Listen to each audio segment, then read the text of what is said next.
Bonjour à tous et bienvenue dans ce nouveau podcast dans lequel nous allons parler des étiquettes énergétiques. Si tout le monde connaît à peu près le principe de l'étiquette énergie des appareils électriques, vous savez, ces beaux autocollants aux couleurs arc-en-ciel avec des notes dessus. En revanche, sa petite sœur, l'étiquette énergie pour la maison, est beaucoup moins populaire. Pourtant, elle est d'une aide précieuse dans tous les sens du terme. C'est quoi au juste l'étiquette énergie d'un logement ? Rassurez-vous, personne ne viendra coller un autocollant sur votre maison.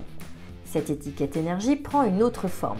Elle fait partie du diagnostic de performance énergétique que l'on appelle communément le DPE. Elle vous donne une estimation de la consommation énergétique de votre habitation en fonction des kilowattheures par mètre carré consommés sur une année.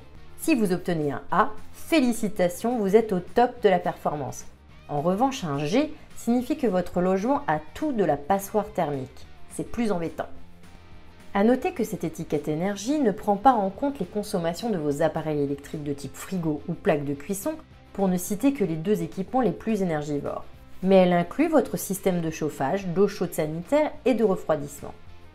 L'étiquette énergie de la maison, pour qui, pourquoi ? Cette étiquette énergie est précieuse à bien des égards. Pour l'environnement, tout d'abord, nous consommons tous en majorité des énergies non renouvelables.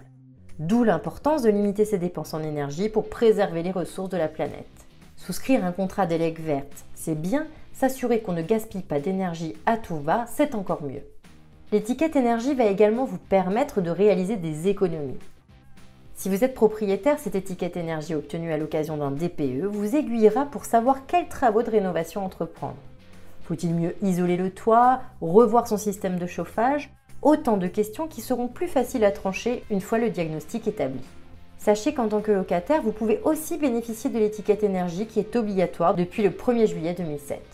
La loi fixe des seuils minimums de décence en matière de performance énergétique et tout propriétaire a donc l'obligation de les respecter. Enfin, grâce à l'étiquette énergie, vous pourrez devenir très riche. Au-delà des économies, une bonne étiquette énergie peut même vous rapporter beaucoup d'argent. Depuis 2011, l'étiquette énergie est obligatoire pour la vente d'un bien. Or, une maison économe en énergie se vendra jusqu'à 20% plus cher qu'un bien moins performant, d'après une étude réalisée par les notaires de France. Alors n'hésitez plus et lancez-vous dans les travaux. Comment connaître l'étiquette énergétique de votre maison ? Pour une estimation sérieuse et recevable légalement, il vous faudra obligatoirement passer par la case DPE. Et le faire réaliser par un diagnostiqueur certifié, cela vous garantit le professionnalisme et l'indépendance du diagnostic.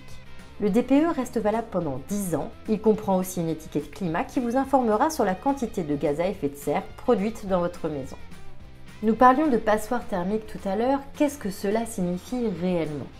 Le terme passoire thermique est employé pour désigner un logement avec une consommation de chauffage ou de climatisation excessive. En général, il s'agit de logements avec une étiquette F ou G dans le diagnostic de performance énergétique. Pour plus d'informations sur ce sujet, nous vous donnons rendez-vous dans le prochain podcast.